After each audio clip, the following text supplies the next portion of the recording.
ఓం శ్రీ పరమాత్మనే నమః.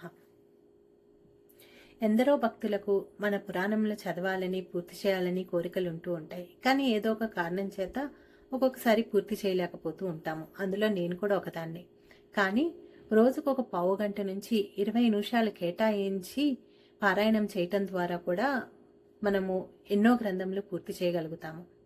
ఆ ఉద్దేశంతోనే మన సత్విద్యా ఛానల్లో ఆ భగవంతుని కృప వల్ల శ్రీమతి శనగవరపు పద్మావతి గారిచే చదవబడిన శ్రీమద్ దేవి భాగవతము, శ్రీమద్ భగవద్గీత, సుందరకాండ, శ్రీగురి చరిత్ర మొదలైన పారాయణములు ఎన్నో పెట్టడం అంటూ జరిగింది. పూర్తి చేయటం అంటూ కూడా జరిగింది.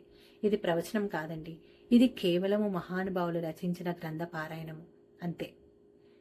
ఇప్పుడు మార్చి 2వ తారీఖు నుంచి ఆ పరమేశ్వరుని కృపతో శివ మహాపురాణంను చదవటం అంటూ జరుగుతుంది.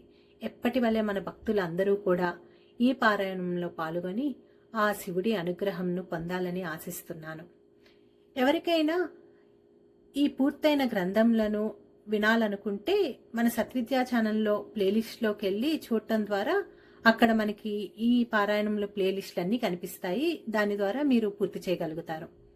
సో అందరూ కూడా మళ్ళీ ఒకసారి మార్చి 2వ తారీఖున శివపురాణంలో పాల్గొంటారని ఆశిస్తున్నాను. ఓం శ్రీ పరమాత్మనే నమః.